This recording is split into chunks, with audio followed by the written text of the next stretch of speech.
bolsas de caucho macizo que tienen un peso de 85 gramos, un diámetro de 54 milímetros, estos son 5 centímetros de diámetro, y que alcanzan una velocidad altísima de 720 kilómetros por hora. Con esta masa el impacto provoca unos daños muy importantes, unas lesiones muy graves, como veremos a continuación.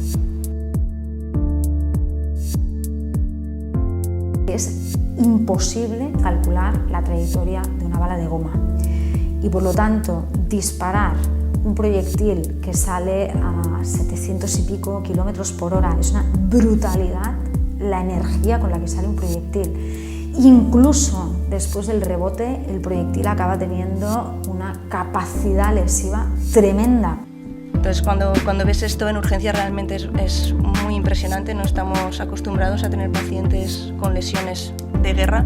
Si golpea en partes vulnerables del cuerpo podemos estar hablando de traumatismos, de conmociones cerebrales, de hemorragias internas, incluso en ocasiones puede causar la muerte. Yo creo que cualquier experto en ingeniería, ¿no? y en dinámica, ¿no?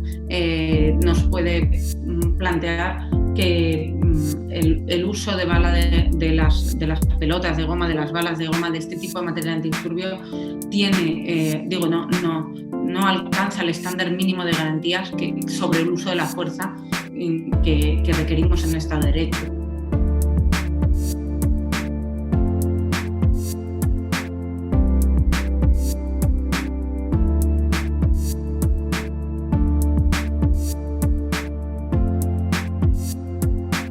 Weapons are definitely not designed to be used against people in water who are swimming.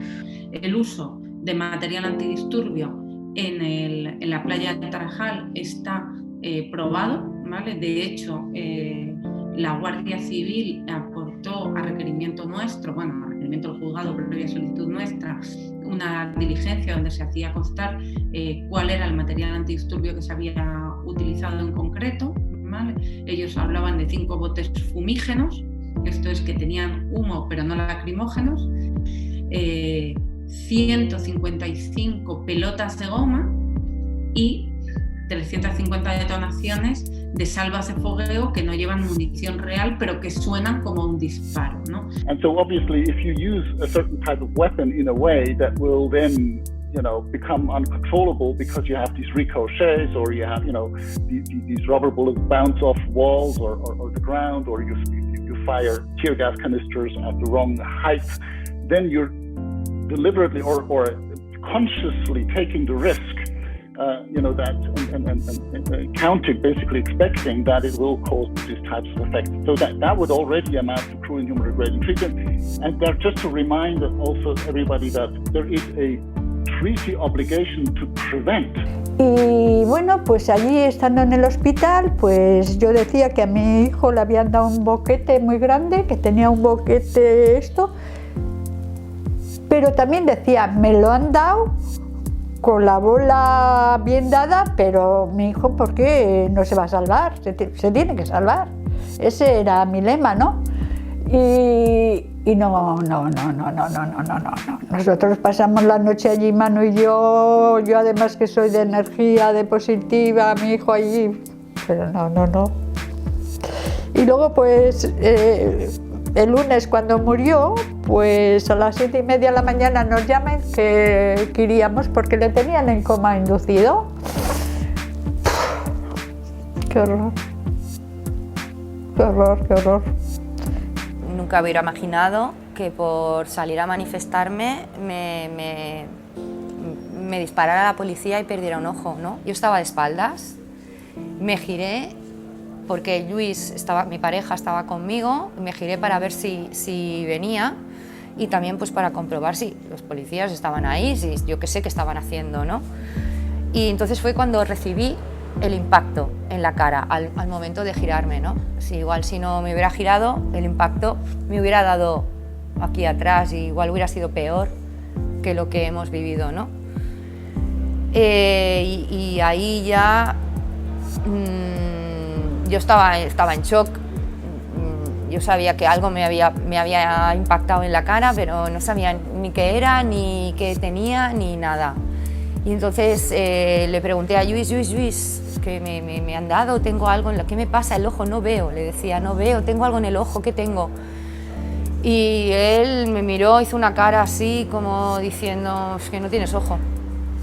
Finalmente conseguimos salir de la casa, voy al hospital y en cuanto me ven en el hospital y así, me dicen que seguramente que voy a perder el ojo. Ahí me intervienen esa misma tarde y lo que comprueban ellos es que tengo todo el glóbulo ocular reventado, y lo que hacen es una operación que se llama una evisceración ocular, que consiste en que te agarran, en ese caso, la masa que quedaba. Claro, yo cuando me miré en el espejo lo que veía era todo de sangre y unas gotas blancas que me bajaban por aquí, que era parte del globo ocular que estaba reventado. Para conseguir la reparación es muy complicado en estos casos. Lo primero es, como hemos dicho antes, el veredicto de culpabilidad a nivel judicial.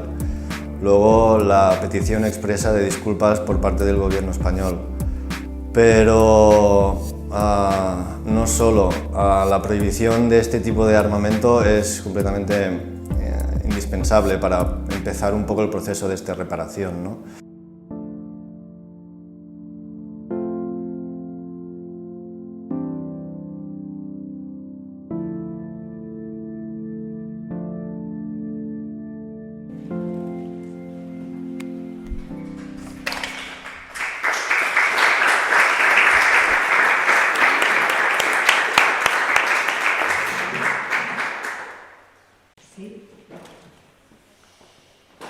Bueno, bienvenidas todos y todas a este acto. A ver si la emoción, ¿no? Tenía el título de introducción emotiva, lo va a ser. A mí me gustaría hacer una pequeña pincelada en 5 minutos, más que nada para transmitir el mensaje de construcción colectiva de relevo. La primera vez que yo tuve contacto con una mutilación ocular fue en el 2001, en la misma manifestación que Leonor Carlos, y yo también estaba. Y por lo tanto fue una aproximación personal. Llovió mucho y cuando aterrizó Esther había ya personas en contacto, había una red, había un trabajo, había una politización, había un mensaje que hizo de cojín a esta nueva persona que fue abrazada por todo este trabajo colectivo. Ojo con tu ojo aportó creatividad, aportó frescura, aportó una nueva manera de hacer. Y en el caso de Esther conseguimos 2 grandes retos que yo considero que marcaron un punto de inflexión. El primero, conseguir que el pulso del relato se levantara a favor del relato de Esther. No pudo la versión oficial ahogar su realidad, su verdad, su legitimidad, y por lo tanto esa fue la primera batalla ganada. Luego hubo otra gran conquista, una conquista que yo también considero que ha quedado arraigada en nuestra cultura popular, y fue la de conseguir romper el cerco de las personas del entorno de Esther. Se solidarizaron miles de personas, cada una a su forma, unos aportando su testimonio, otros enviando un vídeo, otros llamando, otros divulgando el mensaje, generando un estado de opinión que hizo posible que se ganara la batalla política, aunque finalmente se perdiera el juicio. A partir de aquí hubieron grandes logros que incluso no pensábamos posibles. Yo recuerdo cuando finalmente dimitió Manel Prat, fuimos a celebrarlo. Derrotar Manel Prat no era solo derrotar a una persona, era derrotar un agravio colectivo sumado durante muchos años. Era derrotar una manera de abordar el orden público. Era derrotar el director de los Mossos d'Esquadra. Y lo habíamos hecho entre todas y todos. La comisión parlamentaria fue otra gran creación colectiva. Periodistas de investigación, fuerzas políticas, entidades de derechos humanos, medios de comunicación, todas aportamos nuestro granito de arena para que en ese momento las fuerzas políticas vieran, recordaba el momento de Estrella Fernández, recordaba el momento en que los políticos y las políticas sintieron, y lo voy a decir explícitamente, sus manos manchadas de sangre. Ellos y ellas eran responsables de todas esas imágenes tan cultivadores, tan impactantes de ojos mutilados, ojos de todas nosotras, ojos de Carlas, ojos de Esther, ojos de muchos otros nombres, algunos de los cuales emergían de la sombra y pasaban a ser personas con nombres y apellidos. Y en ese momento, esa responsabilidad flagrante hizo que se sentara un nuevo consenso social. Ese consenso social no iba solo de eliminar una herramienta, era un cuestionamiento más profundo, un cuestionamiento que hace que la decisión sobre material antidisturbio no dependa solo de una decisión policial y técnica, tiene que ser una decisión democrática, una decisión social en la que todas nosotras, que somos las que salimos a la calle a protestar y a transformar la sociedad, tengamos unos mínimos garantizados. A partir de aquí, como decía, ha habido también logros simbólicos. Nunca más en Cataluña nadie se ha atrevido a cuestionar la verdad de una víctima. Cuando han habido nuevos casos, el enfoque ha sido distinto. Y por lo tanto, unos grandes logros que hoy en día siguen siendo posibles. No todos han sido logros, yo recuerdo algunos momentos muy duros. Recuerdo cuando leí la resolución del Tarajal, era aberrante, era vergonzante cómo la jueza deshumanizaba a esas personas que habían muerto por esa acción policial para custodiar una frontera. Una absurdidad, un rompimiento de la escala de valores que era realmente repugnante. Recuerdo también el juicio de Íñigo Cabacas. Recuerdo estar mirando los padres de Íñigo en el momento en que declaraban los agentes el dolor, la impotencia frente a ese resultado era también francamente impactante. Hoy estamos aquí, en una nueva etapa. Me hace profunda ilusión de muchas caras después de 20 años. Algunas han llegado después, todas hemos contribuido a esto. Hoy en día, el objetivo de erradicar las balas de goma sigue siendo un objetivo urgente, no solo porque se van engrosando las víctimas, sino porque estamos en una época en que la protesta social va a ser cada vez más necesaria frente a la emergencia que tenemos encima de la mesa. Y por lo tanto, pues, un momento de interpelación. Luego comentarán esta investigación que se ha hecho, que complementa el trabajo que en su día se hizo desde el activismo de base, con otros medios y otros enfoques, pero una base en la que se demuestra que tenemos conocimientos, tenemos experiencia, tenemos alianzas y tenemos suficiente potencial para interpelar públicamente para que haya cambios. Adelante y gracias por poder otra vez compartir este momento con todas.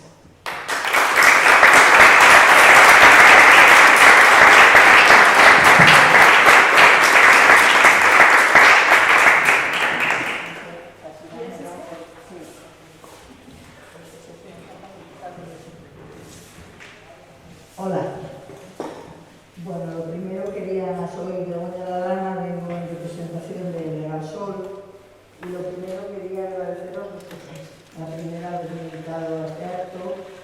Queremos agradecer también a Ecoboda, al espacio.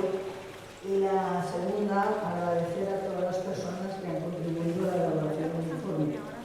Algunas han contribuido, mejor dicho, con sus propios cuerpos y otras han contribuido con la investigación y el trabajo solidario. La primera reflexión que tengo que hacer sobre esto es un poco lo que decía Laia, ¿no? Que muchas veces se nos ha planteado lo que son victorias y lo que son derrotas.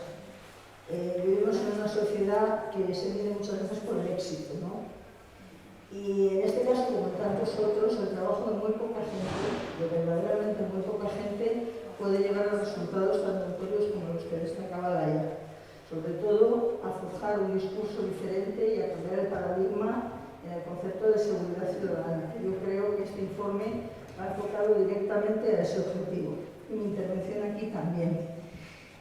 Las balas de goma, como otros muchos instrumentos peligrosos que utiliza la policía, entroncan con dos conceptos. Un concepto de orden público anclado en el pasado y en la consideración de los ciudadanos no como sujetos de derechos, sino como una especie de objeto que no tiene relación con la seguridad propia, sino que parece que hay una seguridad colectiva, que encarna la policía, y luego la de los ciudadanos, que no tiene nada que ver con eso, y además que los considera sospechosas y sospechosos por definición.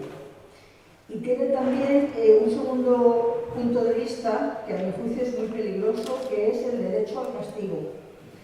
El derecho a castigar a las personas que han hecho cosas que para ellos no están justificadas.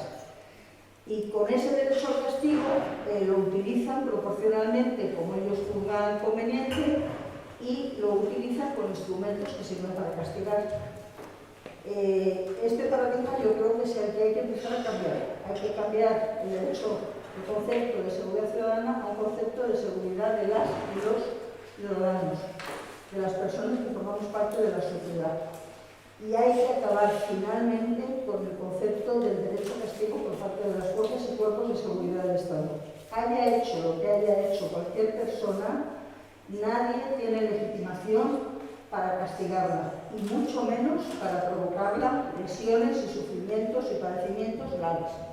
He traído la definición de tortura que recoge la Convención de 1984 de Naciones Unidas, y la definición de tortura, bueno, citando la primera parte que se refiere al interrogatorio, dice en su artículo primero de la Convención que es tortura infligir dolores o sufrimientos graves, físicos o mentales, o de castigarle por un hecho que haya cometido o que se sospeche que haya cometido, o de intimidar o coaccionar a esa persona o a otras. Muchas veces la policía justifica la utilización de estos medios lesivos para disolver manifestaciones, concentraciones, entrada de migrantes en la playa del Tarajal, etcétera, etcétera. Estas justificaciones que hacen no pueden tener acogimiento por parte de ninguna persona decente. Como decía, también me lo he traído escrito para que no se me olvide, la Convención de los Derechos del Hombre y del Ciudadano, que a pesar la Declaración de los Derechos del Hombre y del Ciudadano del 4 de junio de 1793, que es una convención que nunca llegó a entrar en vigor, pero que se considera uno de los hitos más importantes de la Declaración de los Derechos de las Personas, y esta convención establecía un límite moral en la intervención del Estado, y estaba este límite moral en una máxima: no hagas a los demás lo que no quieras que te hagan a ti.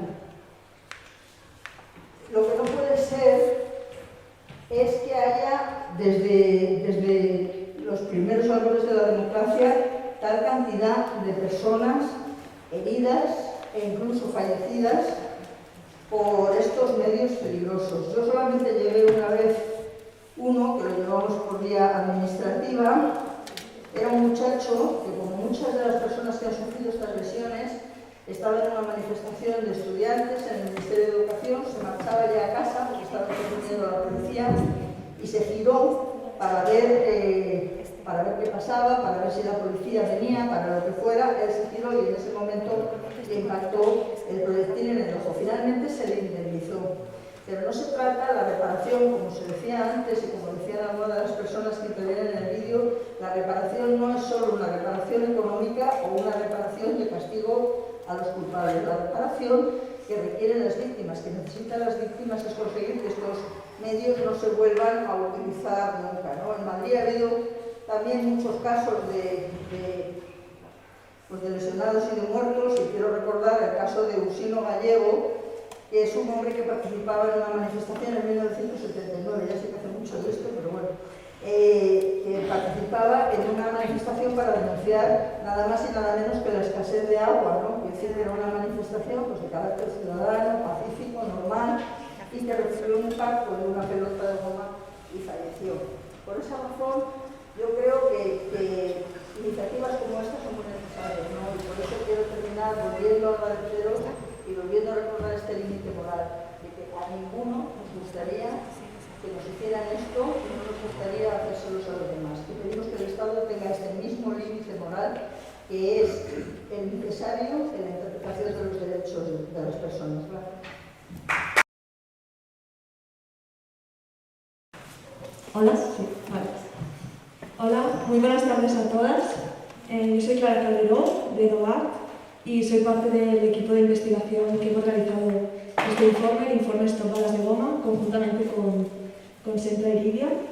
Y bueno, voy a iniciar la presentación del informe hablando sobre la normativa internacional en la que se enmarca el uso de las balas de goma, porque si bien el informe que presentamos hoy habla del caso concreto del uso de este arma en el Estado español, la normativa internacional es clave a la hora de armarnos con argumentos a la hora de exigir la prohibición de este arma.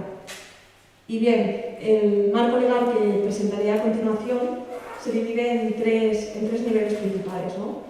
Voy a empezar hablando de la regulación, la normativa que regula el uso de la fuerza por parte de los cuerpos y fuerzas de seguridad del Estado.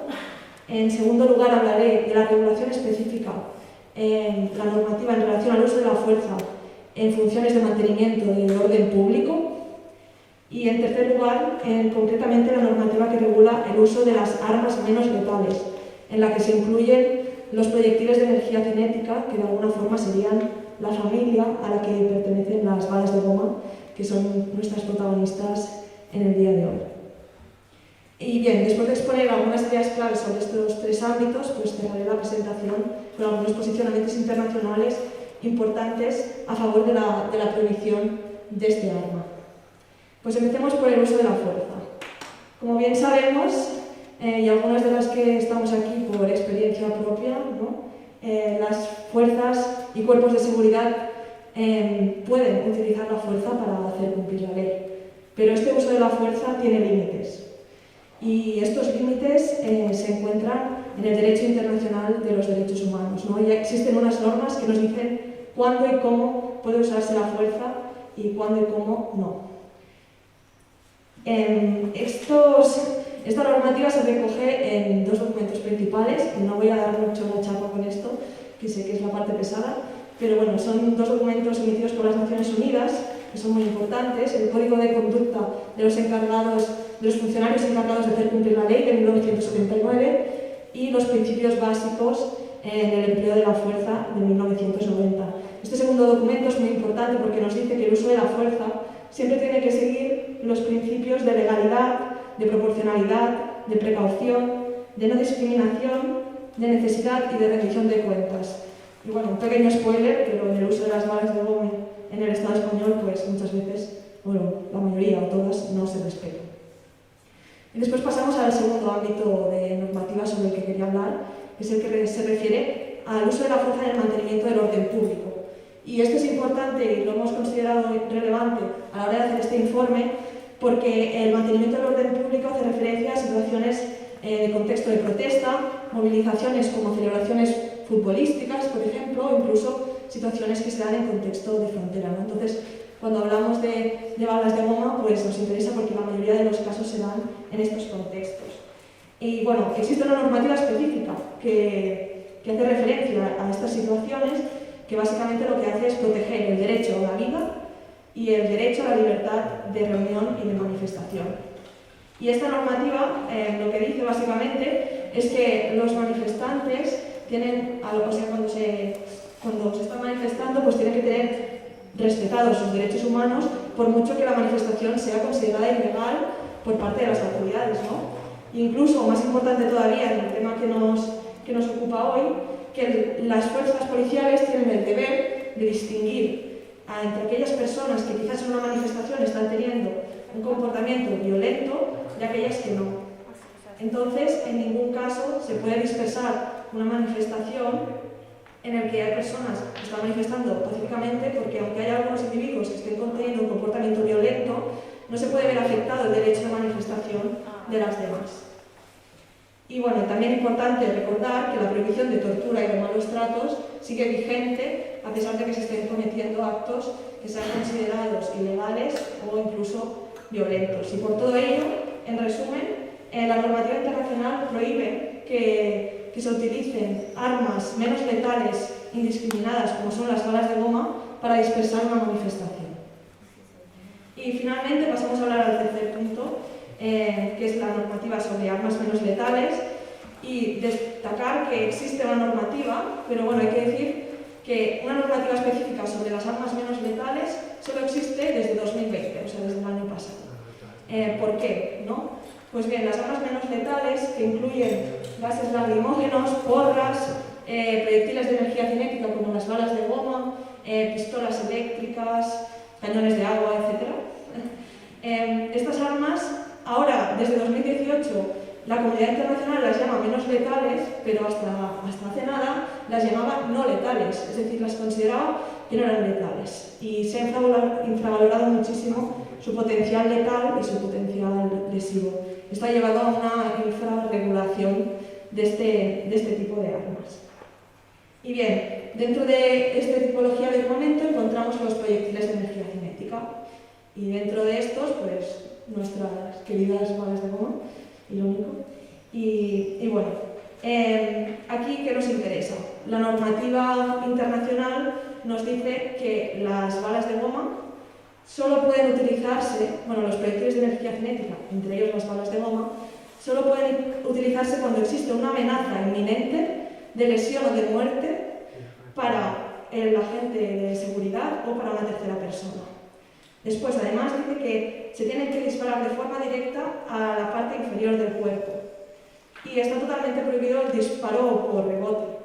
Y bueno, tal como explicará a continuación mi compañera Laura Medina, estos son puntos, criterios que no son respetados por el Estado español. Y bueno, la idea de este tipo de proyectiles es que son proyectiles, o sea, lo único que los diferencia de la munición convencional es que son más grandes porque tienen la intención de afectar a un área mayor del cuerpo con tal de no penetrar, ¿no? Solo crear contusión. Pero de todas formas, la evidencia médica, forense, balística, demuestra que estas armas tienen la capacidad de matar y que en la mayoría de casos generan mutilaciones o heridas graves en las personas impactadas. Y bien, finalmente destacar que en esta normativa también se habla mucho sobre la rendición de cuentas, ¿no? Y nos dicen, una arma con potencial letal, como pueden ser las balas de goma, tiene que estar sometida a los mismos mecanismos de supervisión y de rendición de cuentas que una arma de munición de fuego real, ¿no? de munición convencional.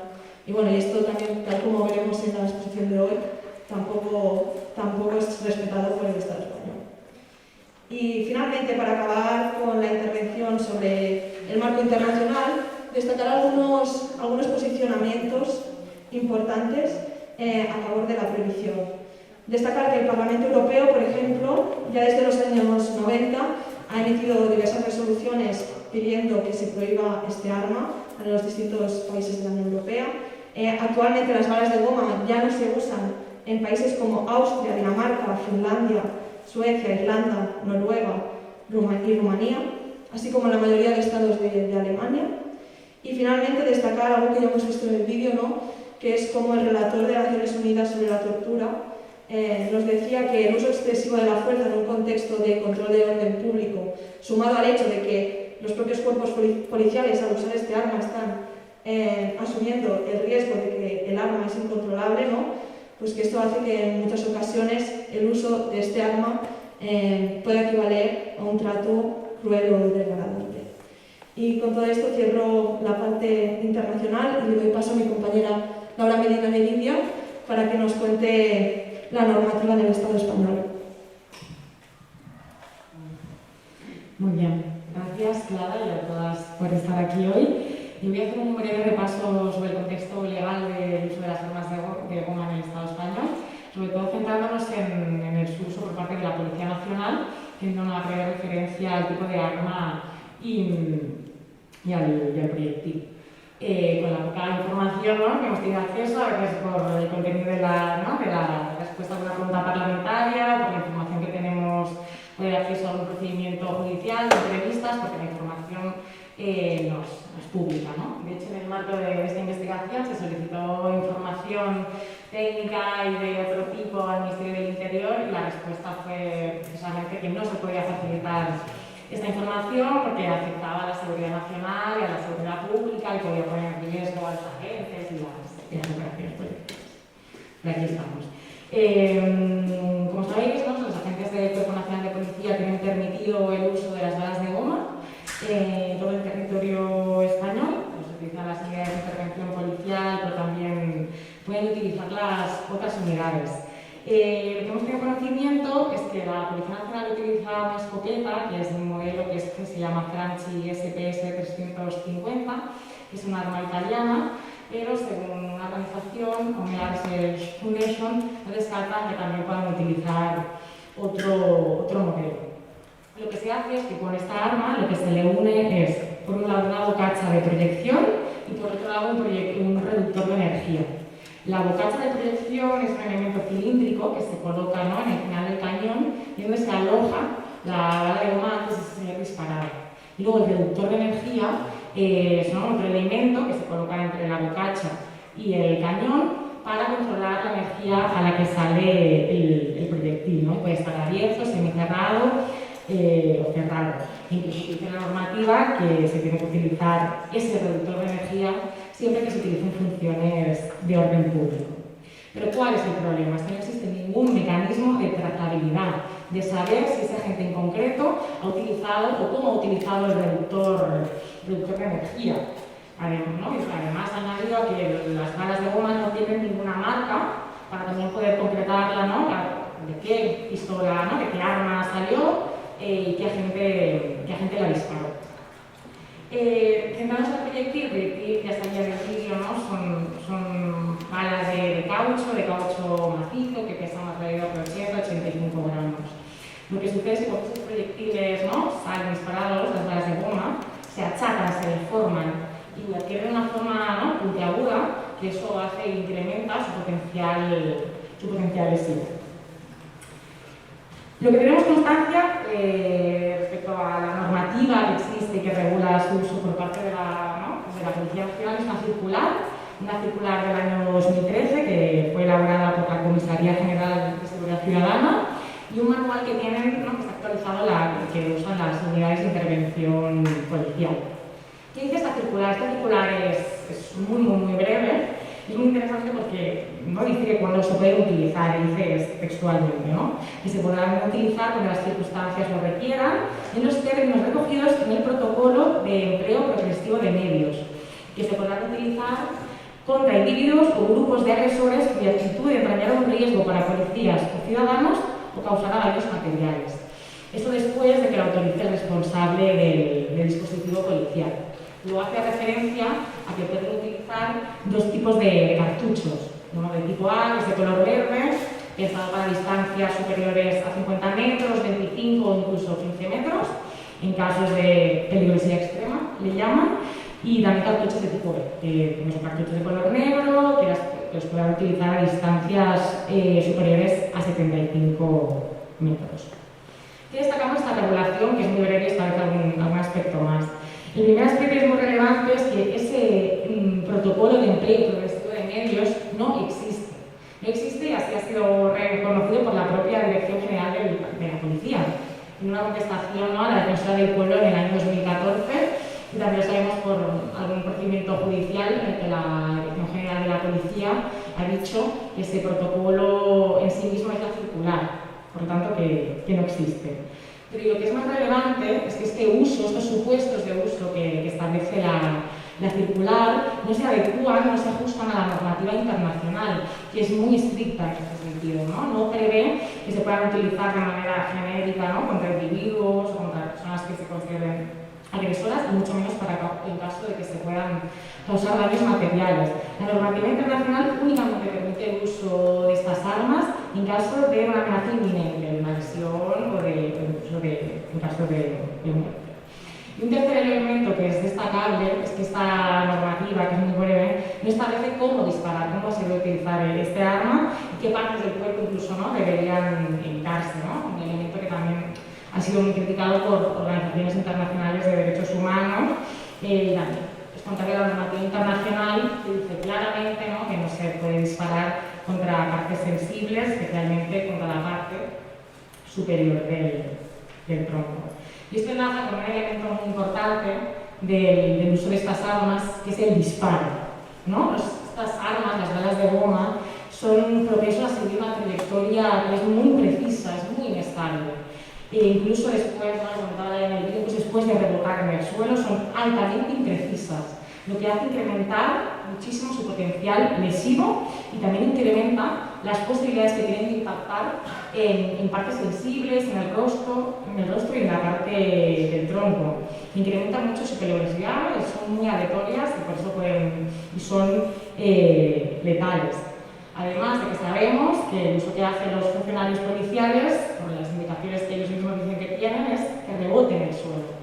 Pero es que esto está prohibido, ¿no?, por la normativa internacional y no elimina su peligrosidad, sino que también la aumenta. Hemos tenido acceso a un informe que elaboró una pericial, los propios Mossos d'Esquadra, donde analizaban la trayectoria de estos proyectiles, de estas balas, y decía literalmente, ¿no?, dice que algunos de los disparos que utilizaron resultaban totalmente imprevisibles. Dice, describió trayectorias completamente aleatorias. ¿Qué sucede, ¿no?, con todos estos elementos? Lo que hay que añadir es la falta de mecanismos de control, de rendición de cuentas, ¿no? No sabemos, después de los dispositivos policiales, cómo se han utilizado, cómo se están utilizando, no tenemos más información, ¿no?, de cómo se guardan estas armas, de qué testeos se han hecho. Es un aspecto muy destacado por la normativa internacional y las organizaciones de derechos humanos, de saber, ¿no?, qué pruebas se han hecho, el Estado, si se ha encargado de saber qué consecuencias produce, no tenemos esta información, y eso lo que impide, en consecuencia, es tener un control del arma en sí misma. Con esa excusa, supongo, que decía, ¿no?, la Policía Nacional de la Seguridad Nacional y Pública.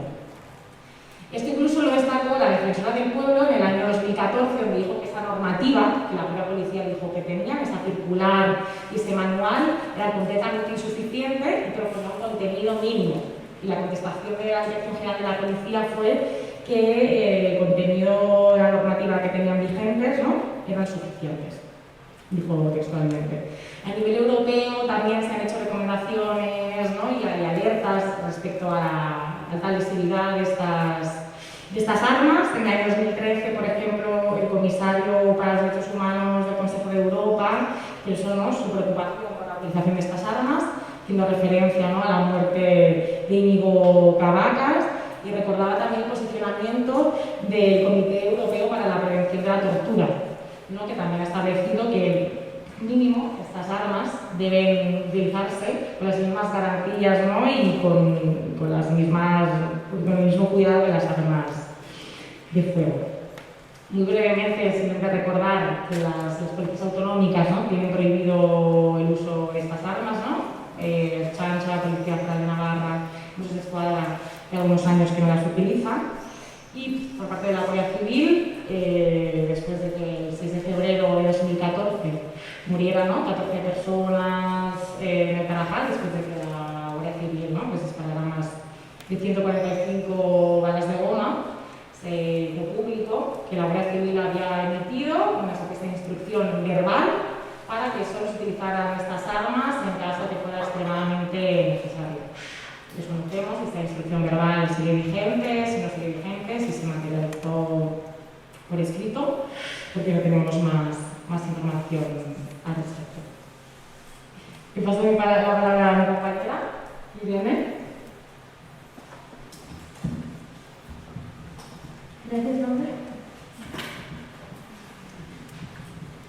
Bueno, yo soy Irene Urango, también soy de Iridio, y a mí me gustaría centrarme en la respuesta institucional, ¿no?, una de las cosas que habíamos clave en el informe, de entender cuál era la respuesta institucional que se daba cuando se producían casos graves a causa de las balas de goma, ¿no? Y en ese sentido, antes de empezar, es clave como poder entender el horizonte, o tener claro el horizonte de que la obligación de investigar cualquier violación de derechos humanos es un deber del Estado como para garantizar, ¿no?, o como garantía de proteger estos derechos fundamentales. Y sin querer adelantarme un poco a lo que veremos en el siguiente grupo de intervenciones, sí contaros que en el marco de la investigación que hemos realizado entre los años 2000 y 2020 lo que hemos identificado son 40 casos de personas afectadas por bala de goma, la mayoría con lesiones muy graves o incluso que han muerto. Entonces, con esta radiografía, ¿no?, de 40 casos y con este horizonte de que es un deber del Estado investigar cualquier violación de derechos humanos, se hace todavía aún más difícil tener que decir que no existe ninguna condena de un autor material por haber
tres sentencias en un proceso judicial que nos parecía representativo.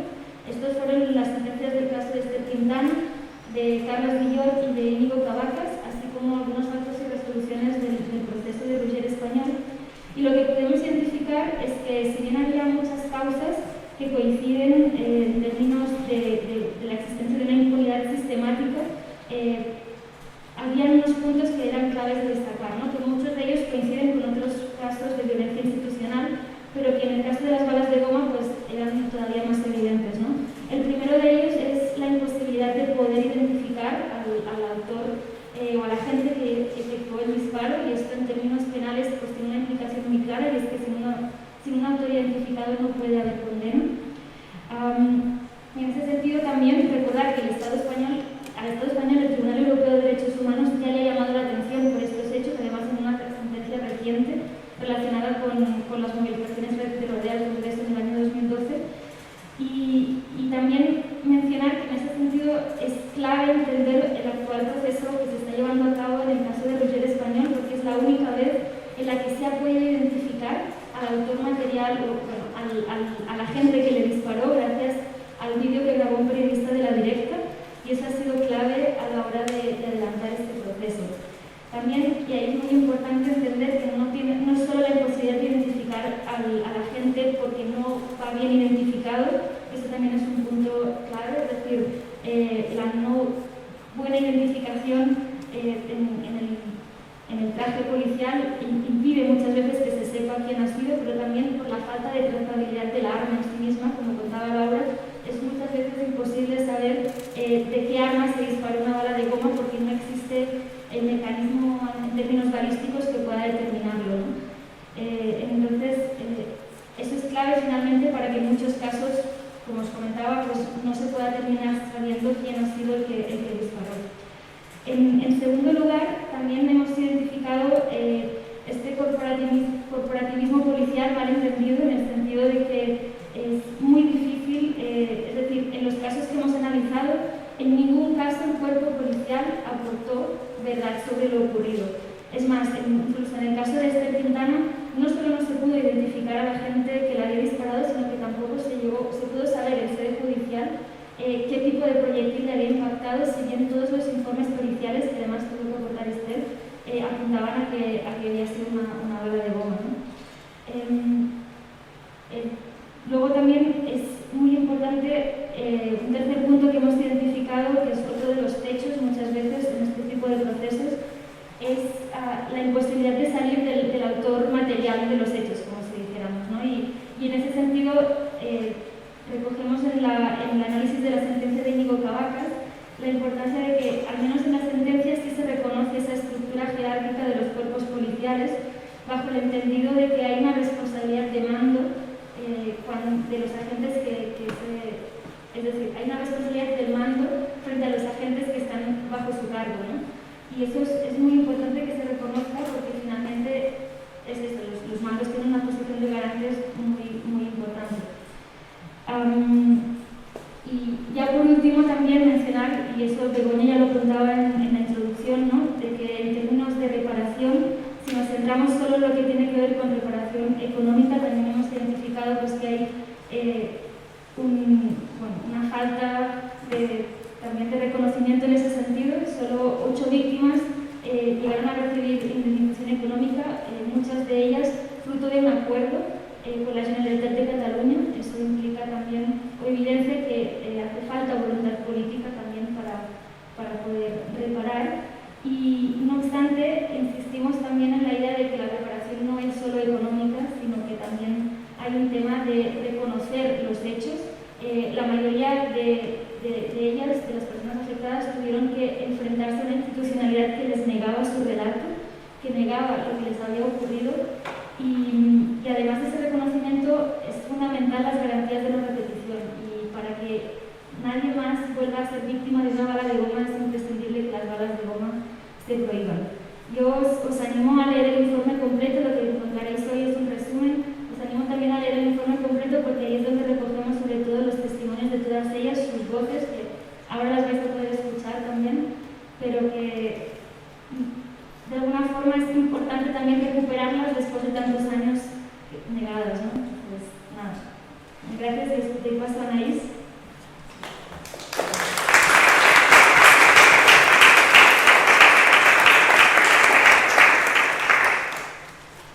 Bueno, buenas tardes, yo soy Anaís Franquesa, también soy de Lidia. Va a hablar también gente de Novac, aparte de Clara, que parece que hemos hecho aquí las tres seguidas.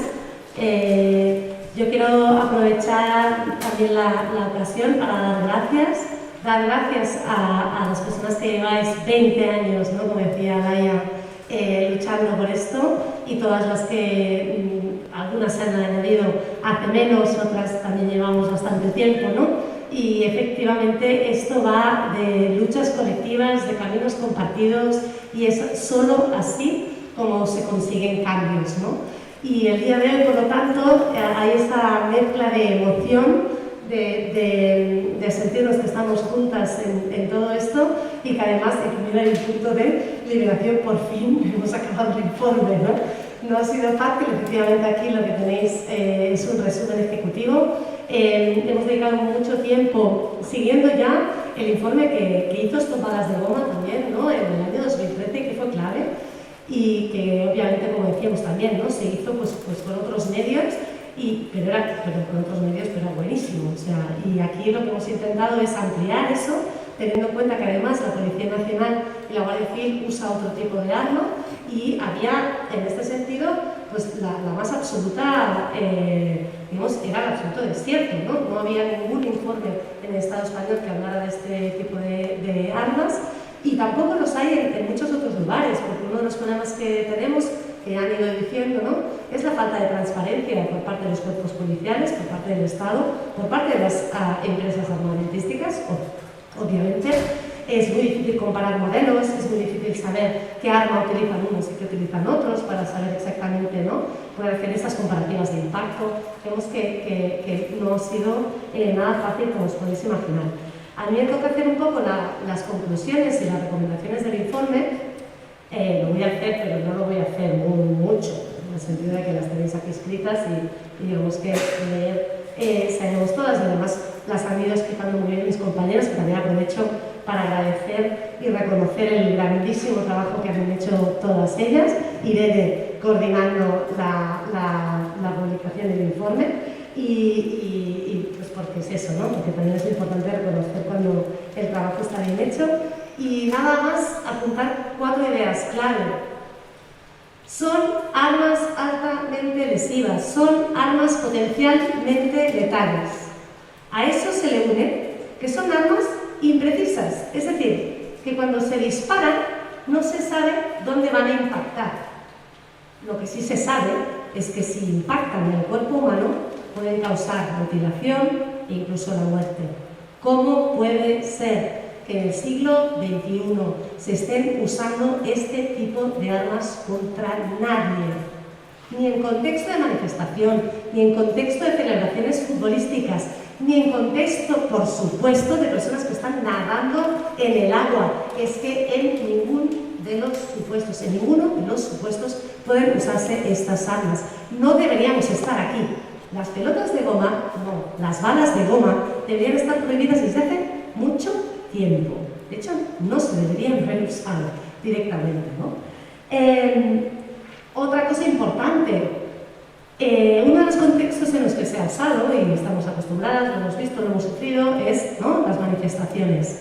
Eso responde también a una concepción muy concreta, muy determinada, que se tiene aquí por parte de los cuerpos y fuerzas de seguridad del Estado, aquí en Madrid, pero digo aquí en genérico, en Cataluña, en todo el Estado, de qué es el derecho de manifestación y quiénes son aquellas personas que lo ejercen.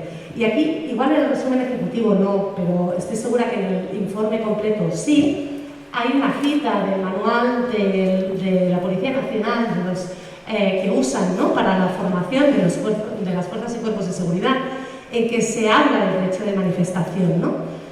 Y lo que dice es que las personas, los individuos, cuando están en una masa, pierden su individualidad, y que son personas tendentes al exceso y que no tienen freno moral.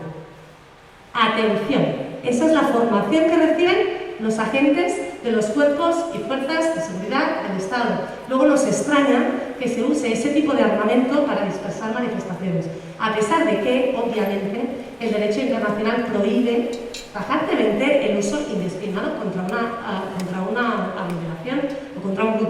personas. Entrada, pues por lo que decíamos, porque no controlas a dónde va a impactar. También otro elemento que está presente, pues ya lo he mencionado, es la absoluta falta de transparencia de los test previos, del durante, de la normativa. Todo lo que hemos conseguido, toda la información que hemos conseguido, la hemos conseguido bien a partir de preguntas parlamentarias, entonces parece que sí que responden un poquito más, o arañándolas de los procesos judiciales, porque a nosotros nos pueden decir que no, pero a un juez como que queda un poco más feo, ¿no? A pesar de que obviamente que dicen que no muchísimas veces. ¿Cómo puede ser? ¿Cómo puede ser que haya una gente que use un tipo de arma de este tipo y luego nadie sepa quién ha disparado? Ah, no, es imposible, es que no lo podemos saber, porque claro, es que se disparó bastantes a la vez. Esa es la tónica general, que se engañemos, no solo la tónica general en los casos de balas de goma. La tónica general en los casos de violencia institucional. Hay una absoluta falta de control y de fiscalización. Tenemos un problema y ese problema se llama impunidad. Y por lo tanto eso no ayuda. Y eso lleva a una de las conclusiones del informe, que ya hemos dicho, ¿no? No hay ningún autor del disparo condenado por el uso de balas de goma. Ninguno. Eso va a cambiar. Nos vamos a asegurar que esto cambie.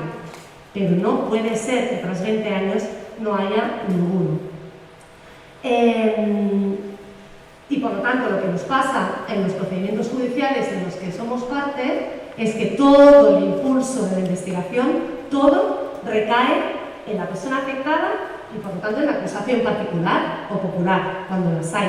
Todo. Ahí brilla por su ausencia, obviamente, el Ministerio Fiscal, si no es que directamente está haciendo de abogado defensor del agente investigado, como hemos visto, por ejemplo, en la causa del 1 de octubre, pero que vemos de forma reiterada en la mayoría de causas, ¿no? Por lo tanto, con todos estos elementos está clarísimo, estas armas no cumplen los estándares internacionales, pero ojo, que los estándares internacionales son nacionales, que el derecho internacional es derecho interno, que es de obligado cumplimiento. No cumplen ni el principio de legalidad, porque la normativa es contraria a los protocolos internacionales por el umbral de permisividad, por un montón de cosas que vais a encontrar en el informe. No cumplen, por supuesto, con el principio de necesidad, no cumplen con el principio de proporcionalidad, no cumplen con el principio de rendición de cuentas, no cumplen con nada de lo que debería cumplir un Estado democrático y de derecho. Por lo tanto, son armas obsoletas, propias del siglo pasado, que tienen que prohibirse. No hay otra recomendación posible, de las que porque también me toca hacer las recomendaciones, ¿no? Y hay varias, pero la realidad es que todas se resumen a la misma. Se tienen que prohibir las balas de goma, por parte del Gobierno, por parte del Congreso de los Diputados. Se tiene que trabajar más y mejor en el campo judicial, por parte del Ministerio Fiscal y por parte del Consejo General del Poder Judicial y los jueces, para que se investiguen los casos de violencia institucional y concretamente también los casos de balas de goma. Con lo cual, nos queda mucho camino por recorrer, hemos recorrido mucho, hemos aprendido también mucho. Una de las cosas que hemos aprendido es que para generar cambios necesitamos formarnos, estudiar, trabajar, salir a la calle, movilizarnos, hacer presión política, interpelar, y de esa manera podremos conseguir cambios. Y yo creo que esta es la manera. Aquí estamos y por supuesto pues hacia adelante y hasta que nos volvamos.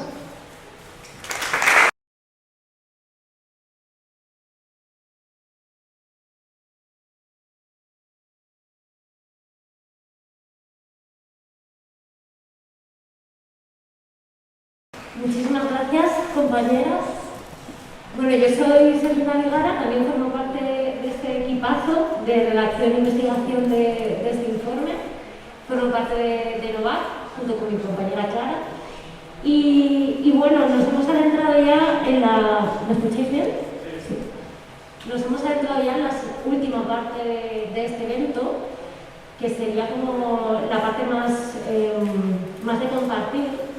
Pero antes de entrar en este espacio compartido, donde vamos a poder contar con las personas afectadas por balas de goma que nos acompañan el día de hoy, La parte que me ha tocado a mí, porque no por ser periodista, sino porque me ha tocado así, es la de dar los titulares del informe. Dar los titulares, entendiendo los titulares relacionados con los datos cuantitativos que hemos sacado y que suponen la fotografía de estos 20 años de uso de balas de goma en el Estado español.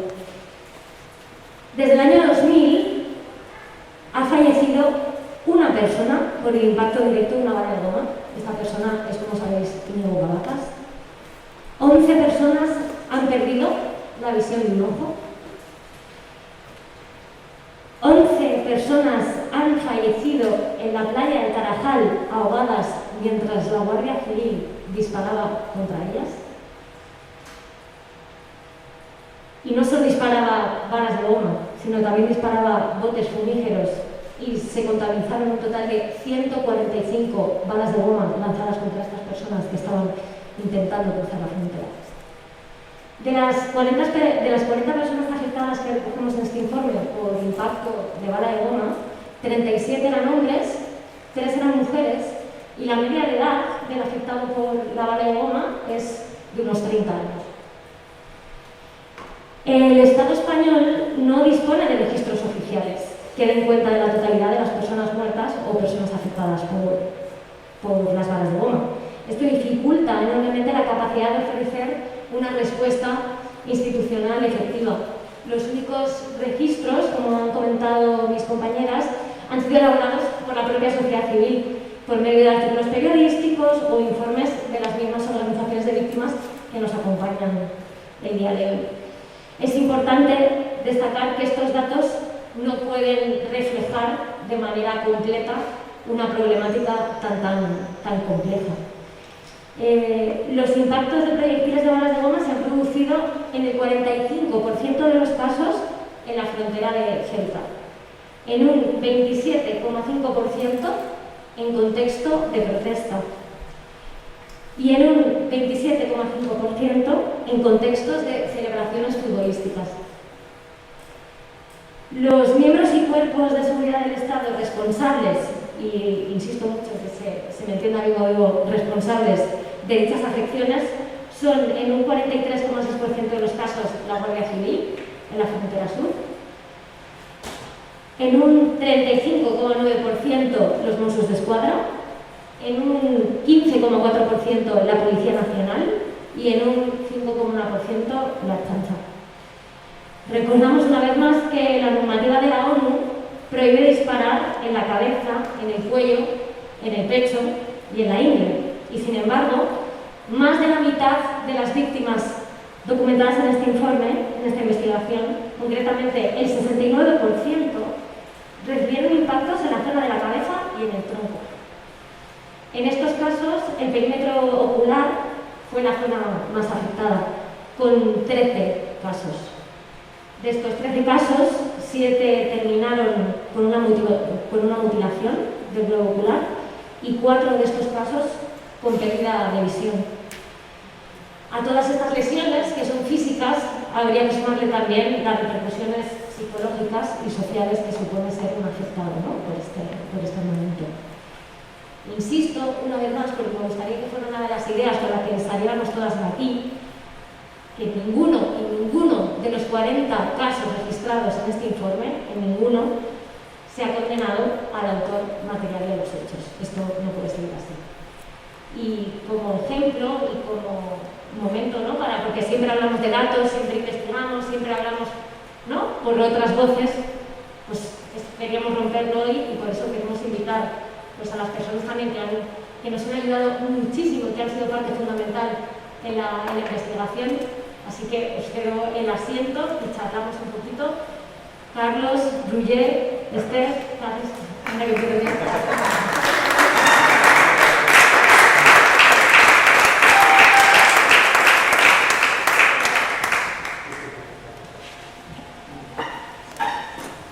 Vamos a hacer una conversación un poco especial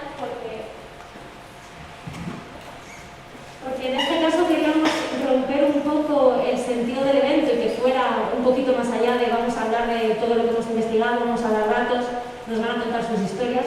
Queríamos establecer un diálogo con ellos y que en este diálogo que voy a dirigir yo de alguna manera, pero que ellas también supongo que entre ellas me van a hablar y que van, ¿no?, matizarse mutuamente. Nos gustaría también que vosotras participarais y que también si en algún momento queréis preguntarlas algo directamente, levantaréis la mano, os incorporaréis dentro de la conversación, ¿sí? Y así hiciéramos más dinámico esta última parte del evento, ¿vale? Carlas, el turno es tuyo. Vamos a hacer una primera parte muy sencilla, que sería que nos van a contar su nombre en un par de frases, cuál es vuestra historia, y luego nos vamos a hacer más individual. ¿De acuerdo? Perfecto. Bueno, hola, buenas tardes. Mi nombre es Carla Esguillot. El 7 de julio del año 2001, un desalojo y un asalto ilegal a dos casas ocupadas en el barrio de Gracia de Barcelona, un policía nacional me dispara desde una distancia inferior a 30 metros directamente a la cara y allí pierdo el ojo. Y desde el año 2001, para hacer lo que decía Selina, es un repaso rápido, precisamente como que yo ya estoy metido en un contexto politizado de movimientos sociales y demás, empiezo poco a poco como a trabajar sobre el tema de la brutalidad policial desde esta perspectiva de ser una persona afectada e identificada por el disparo de la policía. Por los años, lamentablemente, con la incorporación de los Mossos d'Esquadra como policía autonómica que se despliega ya definitivamente en Barcelona, la brutalidad policial aumenta a unos niveles escandalosos, en los que en 3 años 7 personas pierden la visión de un ojo por disparos de los Mossos d'Esquadra.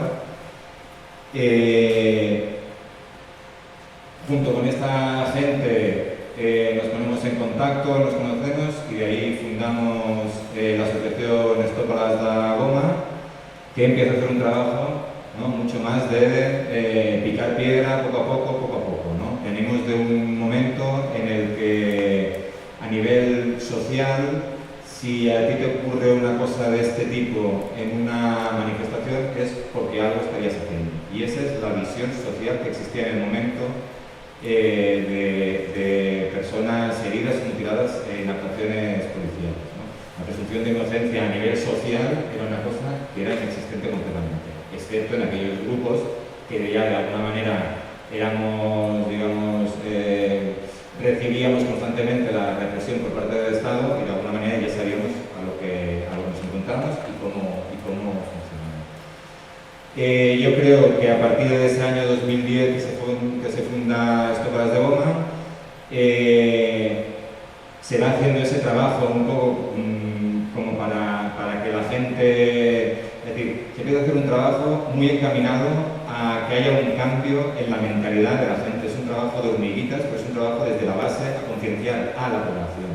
En ese momento no nos planteamos un trabajo a gran escala, ni con políticos, ni con organizaciones de derechos humanos, ni demás, porque ni sabíamos, ni veníamos de este mundo, ni nada. Éramos gente que cada uno de nosotros en su perfil distinto, ¿no? Muchos de los compañeros de Stop a las de Goma son mutilados en celebraciones futbolísticas, entonces no nos unía ni siquiera un proyecto político común, ¿no? Lo que nos une en ese momento es la brutalidad policial y ahí yo creo que se genera y se crea un poco, se crea una de las cosas más bonitas que yo he vivido en todos los años que he tenido de militancia política, que es la construcción de un relato común entre todas nosotras, a pesar de venir todas de sitios distintos, en los que nos conocemos, nos reconocemos como afectados y para huir un poco del papel de víctima que muchas veces se usa y que a mí me echa un poco para atrás porque entiendo que va ligado a cierto sentido de pasividad, ¿no?, como víctima, nosotros no queremos tomar ese rol, ¿no? Y entonces lo que nosotros empezamos a hacer es una lucha constante, ya te digo, primero haciendo pequeñas, ¿no?, te recordábamos con Óscar las primeras acciones que hacíamos, que éramos nosotros y nuestros familiares, ¿no? Y ahí estábamos picando piedra. Después sucede el caso de Quintana, cuando nosotros ya veníamos avisando de las manifestaciones anteriores y de 6 años, que cada vez que salen los Mossos d'Esquadra y usan las balas de goma, hay heridos, ¿no? Entonces ahí nosotros íbamos, de alguna manera, en el caso de Esther Quintana, con ojo con tu ojo y demás, como se ha explicado antes también por parte de Laia y así, catapulta de alguna manera la visión que se tiene social de la actuación de los Mossos d'Esquadra, sobre todo la actuación de la Brigada de Arro, y eso genera un cambio de mentalidad a nivel social, ¿no? Y ese cambio de mentalidad a nivel social yo creo que es un poco el que conseguimos recoger con eso, lamentablemente también con el asesinato por parte de agentes uniformados de calle, de coche patrulla, que asesinan a Juan Andrés Benítez de una paliza en un portal. Todo eso de alguna manera sirve como para ir sumando, ¿no?, este desprestigio que cada vez va teniendo más la Policía de Autonomía catalana. El hecho de que el propio Conseller negara los hechos que todo el mundo veía por televisión de que se están usando balas de goma en el sitio donde recibe el impacto todavía sumaba más peso a eso. Y nada, bueno, luego ya... Hola, buenas tardes. Mi nombre es Esther Quintana y seguramente la mayoría de vosotros ya me conocéis. A mí me pasó el 14 de noviembre del 2012 en la huelga general. Ese año 2012 hubieron 2 huelgas generales y la mía, la de noviembre. Recogiendo lo que decía Carlas, y lo que decía Anaís antes, ¿no?, de que a nadie se le puede disparar así, gratuitamente, aunque esté haciendo lo que esté haciendo, da igual. En mi caso, no estaba ni siquiera en la manifestación, estaba en el Paseo de Gracia, la manifestación estaba como a 1,5 kilómetros y ya había acabado. Y bueno, los Mossos desplegaron todas sus fuerzas ahí para dispersar a las personas que ellos consideraban que no debían estar en la calle. Aquel día, como no había metro ni autobuses, no sabíamos cómo volver a casa. Estábamos en el centro, yo no vivo en el centro, tenía que ir a las afueras. Y estábamos decidiendo cómo volver a casa en el momento que los Mossos iniciaban ahí las maniobras donde estábamos nosotros. Yo crucé la calle, el Paseo de Gracia, viendo que los Mossos bajaban de las furgonetas con escopetas y me giré cruzando la calle para ver si los Mossos estaban ahí o a ver qué hacían, ¿no? Y fue cuando recibí el disparo. Creo que podía haber sido mucho peor de lo que me pasó. No digo que lo que me haya pasado sea bonito, la verdad, pero pienso que estoy viva. Lo que pensé al día siguiente en el hospital, cuando me desperté después de la operación de urgencia que me hicieron para reconstruirme lo que quedaba del ojo, fue eso, ¿no? Y a mi madre le dije, bueno, mamá, al menos estamos hablando tú y yo y estoy viva. Creo que en ese momento para mí era lo más importante, ¿no?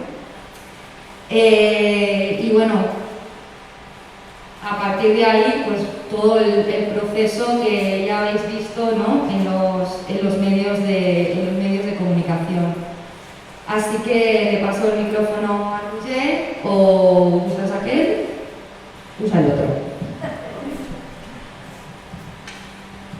Hola, muchas gracias a todos por venir. Me llamo Roger Español y mi caso se enmarca en el contexto del referéndum del 1 de octubre en Cataluña, ¿no?, donde el Estado español usó toda su fuerza, no solo las fuerzas policiales, sino la fuerza política, intentando movilizar a la sociedad para intentar impedir ese referéndum y cargar contra todo un pueblo, ¿no? Al final, soy solo una víctima más de las más de 1.000 personas que resultaron heridas ese día, y a destacar de mi caso los hitos que hemos conseguido, ¿no? Que son una victoria, pero también una aberración, ¿no? El que en mi caso sea el primer caso en el que se puede identificar a la gente que realizó el disparo, pues eso, es una alegría para mí porque es un avance que hacemos a través de mi caso, y también es aberrante porque de todos los casos que han pasado durante todos estos años en el Estado español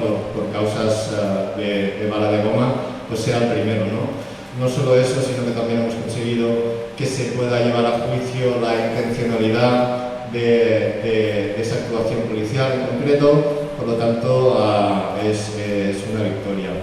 Y es una victoria tanto personal en el proceso de reparación del daño, es decir, que todo esto se reconozca ya es un pasito más hacia esa reparación del daño, sino también a nivel colectivo, ¿no? Que podamos estar hoy aquí intentando llevar todo este proyecto de Estopadas la Goma a nivel estatal, pues lo que decimos cada uno, que nos ha pasado cada uno, ¿no? Quiero que nosotros seamos, lo dijo Carla, lo dijo Esther, lo digo yo, cada uno pasamos por lo mismo. Quiero ser el último que sea mutilado o herido por una bala de goma, ¿no? Entonces, son procesos de reparación muy necesarios, tanto el reconocimiento como el personal de cada uno a la hora de estar aquí hoy, por ejemplo, o de poder llevar todo esto a un nivel superior, a nivel estatal. En Cataluña lo conseguimos gracias al trabajo increíble que hicieron Estopadas la Goma y Ojo con tu hoja, y nada, todo esto nos da muchas fuerzas y muchas ganas para seguir para adelante y seguir trabajando en ese trabajo de comunidades que a nivel de Cataluña lo pudimos realizar con mucho esfuerzo, pero a nivel estatal requiere aún mucho más esfuerzo, ¿no? Por tanto, pedimos desde aquí a todos los que estáis aquí pues vuestra complicidad, vuestra ayuda en la medida que podáis para que todo esto tire para adelante.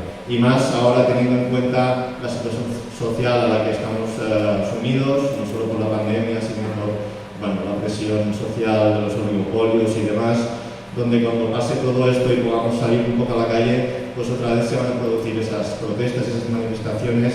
Entonces, a nivel preventivo, es muy importante que le demos este punto de urgencia a parar el uso de estas armas, ¿no?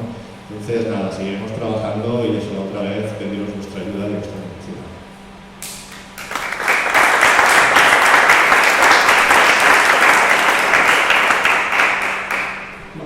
Hola, bueno, yo soy Óscar Alpuente, también perdí un ojo en una celebración deportiva en el 2009, el 27 de mayo, y bueno, quiero aprovechar pues, para denunciar la falta de voluntad judicial de investigar los casos. En mi caso fue 2009, al día siguiente estaba interpuesta la denuncia.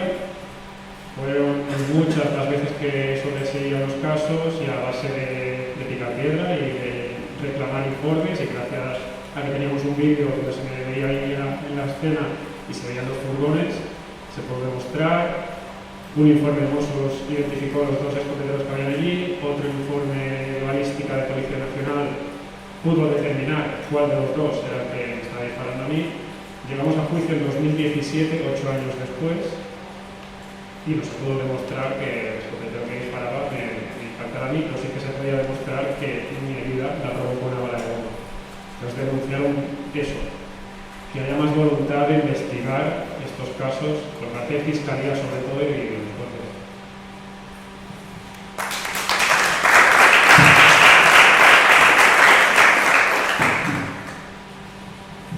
Gracias. Antes cuando estábamos preparando la tarde de hoy, una de las cosas que les comentaba a las compañeras ha sido el proceso de aprendizaje también en colectivo de la realización de este informe, ¿no? Y también muchas veces el plano de lo personal. Recordaba una conversación que tuve con Carles en el que yo le estaba diciendo, Carles, pues es que tenemos que buscar a las víctimas porque seguro que hay víctimas en Andalucía que todavía no. Y entonces hubo un momento en el que Carles por teléfono me dijo, deja de decir víctimas, ¿no? Somos afectadas. Me gustaría que hablarais un poquito más de eso, porque eso para mí fue como un cambio también en la manera de mirar el propio trabajo que estábamos haciendo. Y por otro lado también me gustaría que contarais un poco otro de los procesos de aprendizaje que también está vinculado a esto de cómo hablamos cuando hablamos de las cosas, y en este caso también sale de una conversación en la que estamos diciendo de manera informal, joda, han dicho pelota de goma en lugar de decir bala de goma, ¿no? Entonces, si nos podéis explicar un poquito por qué decimos las cosas como las decimos. Esther, ¿estás? Bueno, yo sobre el tema de la victimización, eso es un poco lo que os contaba antes, ¿no? Tiene esta connotación de sujeto pasivo y nosotros desde el principio quisimos ser sujetos activos en la lucha por nuestro caso en concreto, ¿no? Desde aquí todos hemos pasado menos Roger, que todavía está en el inicio de este proceso, pero son procesos judiciales extremadamente largos. Estuve 14 años litigando contra el Estado español con todo lo que ello supone, de carga emocional, de trabajo, de carga económica, etcétera. Entonces para nosotros nosotros no nos vemos como sujetos pasivos de esta historia, sino que nosotros lo que queremos ser es sujetos activos de esta movida, y que haya una relación conmigo, que haya un reconocimiento por parte del Estado de que se le va la mano, ¿no? Ese sería el número uno, y después, lo que decía antes, ¿no? Yo quiero ser el último, no quiero que haya más, yo sé lo que es pasar esto, es una mierda. Entonces, no, lo que queremos es acabar con esto y que nadie tenga que volver a sufrir por esto.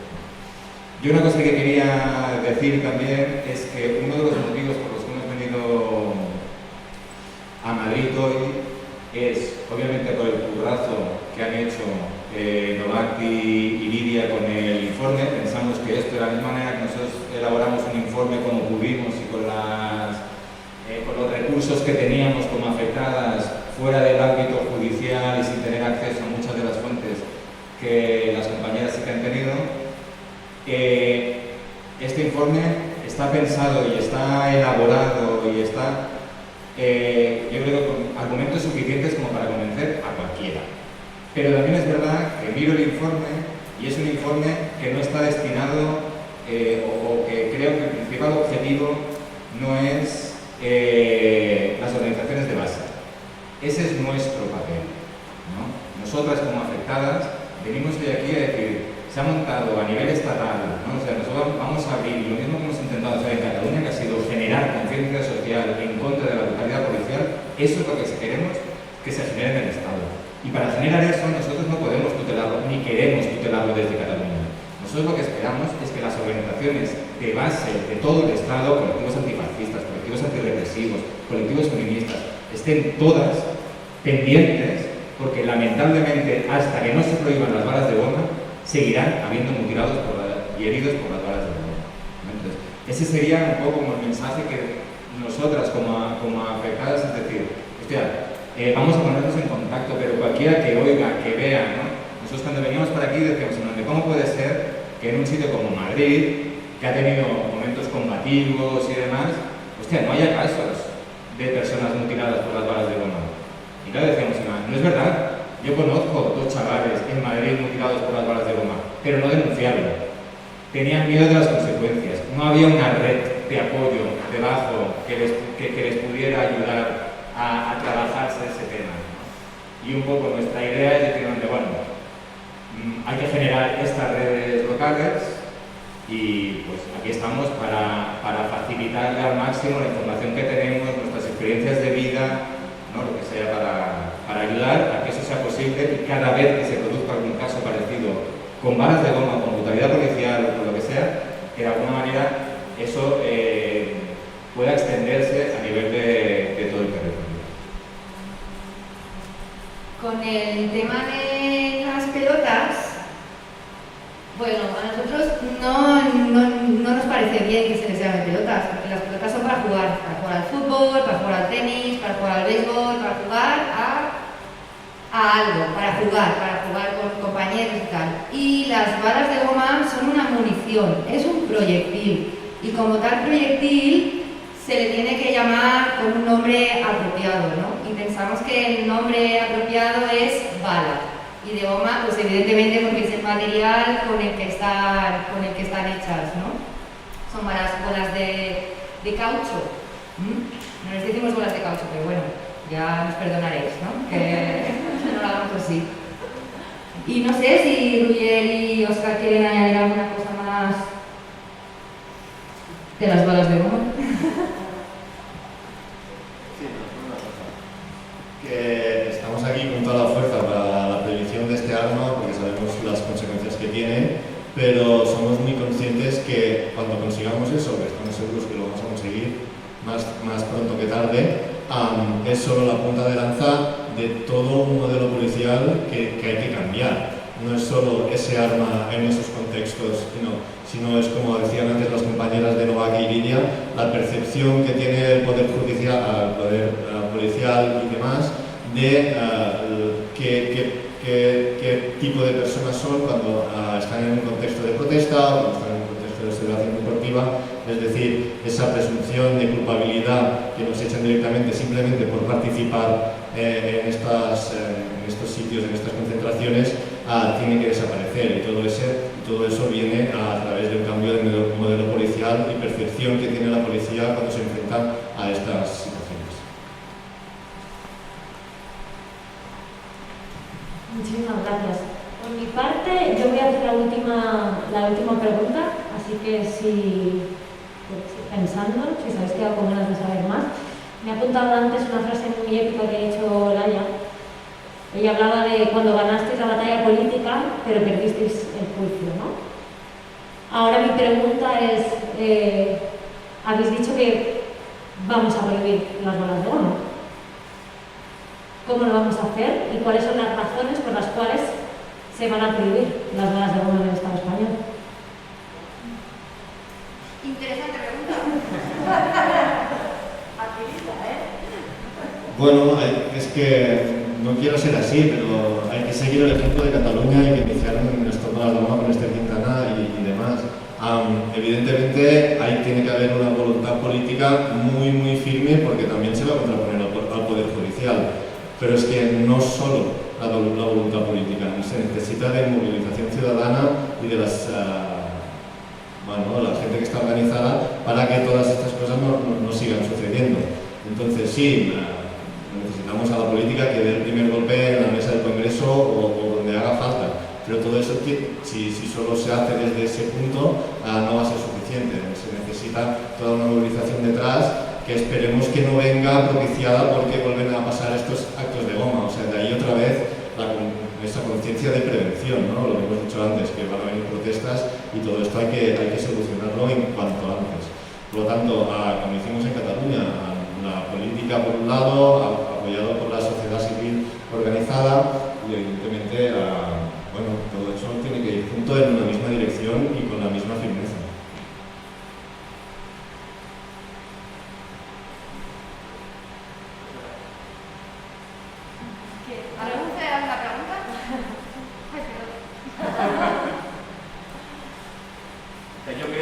Yo creo que a nivel... Parece mentira, ¿no? Es un poco lo que habéis dicho todas cuando hablabas del informe. No tiene ningún sentido, ¿no? O sea, ¿a quién se le ocurre un arma que se sabe que en cuanto sale de la bocacha va a cualquier sitio y se está usando para dispersar masas? No cumple ningún requisito, ¿no? Es una cosa que está fuera de lugar. Claro, es sorprendente, ¿no? Bueno, pues hay que picar piedra para hacerle ver a la gente que es que no tiene ningún tipo de sentido, no cumple ningún estándar, pero además no cumple ningún estándar porque no tiene ninguna lógica, ¿no? Más allá de la única lógica que tiene y que es en lo que se va a escudar el Estado, que es en la política de miedo. Estas balas se usan porque generan miedo, más allá de que generen como daños colaterales una serie de afectados y una serie de afectados y de mutilados, lo que genera clarísimamente es el miedo a salir a protestar. Por eso se usa, por eso no se les ocurre, no es porque no la puedan sustituir por otra, o poner unos cañones, o poner 50 policías más, no, es que esto genera miedo, genera pavor. Todas hemos estado en alguna manifestación en la que se oyen las salvas y la reacción es a salir corriendo. Este es el mecanismo, que digamos, usan las balas, pero la finalidad es la de seguir ejerciendo miedo. Y represión. y represión. Entonces, ese es el cambio de mentalidad que tiene que acompañar a todo este trabajo, ¿no? Salirse un poco de esa lógica y apostar por decir, bueno, es que no tiene sentido.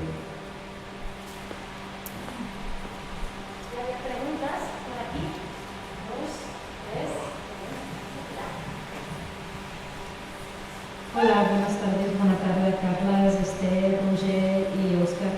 Muchas gracias, ¿no? Muchas gracias por vuestros testimonios. Ya conocía, pero así in situ es la primera vez, de externo, pero de los demás sí. Bueno, yo vengo del Congreso, soy diputada novata. Y veo que tenemos deberes aquí, los recojo, supongo que el compañero John también, y estaba aquí Mireia Vehí también. Me comprometo, nos comprometemos desde el Grupo Parlamentario Republicano, recoger las propuestas. Supongo que habrá muchas más fuerzas parlamentarias en el Congreso de los Diputados que recogerán estas propuestas, las iniciativas parlamentarias e intentar hacer una comisión de investigación que, bajo mi punto de vista, es absolutamente imprescindible, de verdad. Y hay que empujar un poquito más también por parte de lo que acabas de decir, Carlas, desde abajo para los otros grupos parlamentarios, ¿no? Entonces, mi pregunta directa, que va también a las juristas, también, cómo desde el trabajo parlamentario, aparte de los dos puntos que ponéis, la PNL u otras iniciativas parlamentarias como preguntas, interpelaciones, mociones, etc., y también el intento de hacer una comisión de investigación, ¿qué más creéis las juristas y también las afectadas, ya no diré víctimas, afectadas, que podríamos hacer desde el Congreso de los Diputados y a disposición? Muchas gracias. Si os parece, como esta pregunta es muy concreta, la respondemos y luego las siguientes manos levantadas vamos recogiendo las intervenciones. ¿De acuerdo? ¿Sí?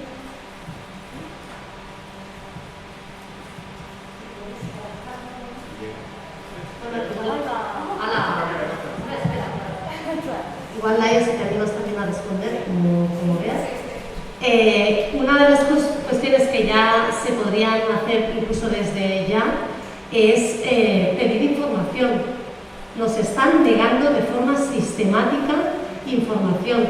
Y además, información flagrante. ¿Cómo puede ser que la única normativa que se conoce del uso de las balas de goma por parte de la Policía Nacional sea una circular de septiembre de 2013 que tiene 2 páginas, si me apuras 3, en las que ni siquiera se determina cómo se debe efectuar el disparo?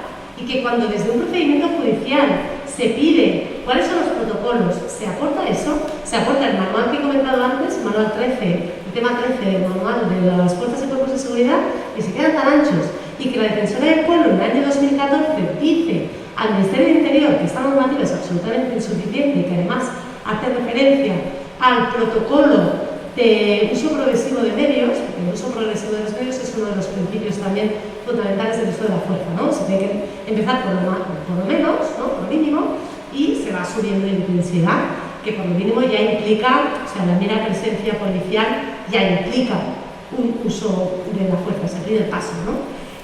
¿Cómo puede ser que se pida ese protocolo y la respuesta sea no, es que el protocolo de uso progresivo de medios no existe, es una expresión? ¿Pero qué significa que es una expresión? O sea, ¿cómo va a ser una expresión? Es que se interpreta así cada cual a su manera. Eso es intolerable. Eso no puede ser. Debe dar vergüenza que esa sea la regulación. Ojo, no estamos aquí para que mejoren la regulación del uso de las balas de goma, Eso que quede claro, las balas de goma lo que hay que hacer es prohibirlas. Lo que no puede ser es que actúen con tal desfachatez y se queden tan anchos en ese sentido, ¿no? Y yo creo que además también, para eso, la cuestión de la comisión de investigación, del grupo de trabajo que se pueda crear, creo que es una experiencia muy positiva, que se ha hecho pues igual en contexto español, no conocemos tanto, en contexto catalán sí, no solo por las balas de goma, también pues por las taser, por el tema del aislamiento penitenciario, ¿no? Que lo que puede conseguir al final es lo que estamos viendo aquí, ¿no? Que las personas afectadas vayan y cuenten a los parlamentarios qué les ha sucedido y por qué, pero no solo las personas afectadas, también otras personas expertas, o sea, que haya una discusión que se pueda trasladar a la sociedad, ¿no? Y en ese punto yo creo que es muy importante el papel que podáis tener, pero efectivamente tiene que ir acompañado por una presión de la sociedad civil, ¿no? Que es lo típico. Sin esa presión nunca se va a percibir como un problema. Y el primer paso para conseguir cambios es que se perciba que las balas de goma son un problema. Si no se percibe eso, pues tampoco se percibirá la urgencia de una solución, ¿no?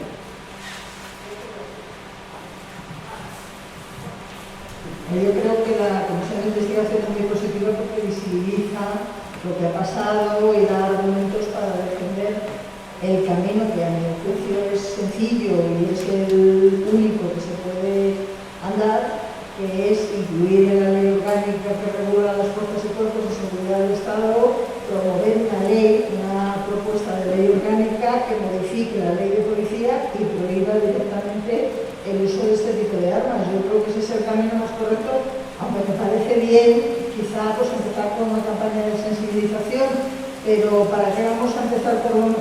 Pueden ser compatibles, no sé, ya eso que a vuestro criterio lo dejo, pero yo pienso que el camino es ese. No sé si habrá alguna otra disposición legal de las que recoge el informe, pues esta es la que más así tiene. Yo creo que hay que incidir en distintos niveles. Es decir, cuando ahora tenemos, ¿no?, el uso de las balas de goma y la afectación que genera, pero detrás de esto hay una cultura policial de uso de cualquier herramienta, porque con una defensa policial, me explico, puedes llegar a hacer mucho daño. Por lo tanto, hay un primer nivel, que es el de la formación. Tenemos estos manuales a los que tenemos acceso. Vaya, la cultura policial que se esconde detrás es una aberración. Es tratamiento de orden público considerando a la ciudadanía en protesta como enemigos. Punto. No hay matices entre medio. Y por lo tanto, es un problema a resolver como en el Tarajal, con los medios que haga falta. Esto para empezar. Hemos tenido mucho debate acerca de las circulares, instrucciones y demás, unas existen, otras no, porque efectivamente pedir el perfeccionamiento podría dar lugar a consolidar determinadas situaciones. Pero uno de los fallos sistemáticos que existen en todos los cuerpos policiales es que no hay una definición democrática del riesgo. Un riesgo que no se analice en criterio técnico, solo con criterios técnico-policiales, sino con afectaciones de derechos, ¿no?, en clave colectiva. La otra es, dentro de este engranaje de la impunidad hay muchos actores, no solo la Judicatura y la Fiscalía, que por ejemplo la Fiscalía tiene millones de instrucciones y circulares para, ¿no?, interpretar los delitos de odio, las estafas, el PUM, el PAM y demás. Tenemos posicionamientos de la Fiscalía sobre los delitos de tortura y de maltrato o lesiones graves causadas en orden público. No. Otro actor principal, importante, médicos y médicas forenses. Cero cultura de evaluación y documentación de las lesiones graves en general. En el caso, por ejemplo, de Esther, el trabajo que hicimos de investigación, de recopilar toda la literatura médica internacional para hacer un dossier y decir, tomen, señores forenses, para que hagan un informe, ¿no?, a prueba y resistencia de interrogatorios y de tesis contrarias. Todo esto son engranajes y todas las entidades de derechos humanos tenemos absolutamente identificados en cada eslabón de la cadena lo que habría que hacer para mejorar. Por lo tanto, ¿no?, como decía Anaís, lo primero, transparencia en general. No sabemos nada. No sabemos nada porque no nos lo cuentan incluso al requerimiento policial. El proceso del 1 de octubre, mirando mal, es un cachondeo. O sea, el nivel en el que estamos intentando pormenorizar, a nivel de, ¿no?, la instrucción bajo el servicio, el registro telemático de todo lo que debería ser, dicen que es, a la práctica, fiscalización cero del uso de cualquier arma, no solo de las balas de goma. Por lo tanto, insisto, escuchar las experiencias de las personas agraviadas, proactivas, y escuchar a las entidades que llevamos mucho tiempo trabajando en esto y el mapeo que tenemos de lo que se podría cambiar en cada lugar, lo grabamos, ¿no? Para eso estamos. Pero sí, se pueden hacer cambios sustanciales. Es que si no, si nos concentramos en una medida concreta, el eslabón de la impunidad es un círculo. No podemos resolver solo una medida concreta. Entonces es un fenómeno complejo con muchos actores y una respuesta compleja, pero identificado, o sea, resolvible.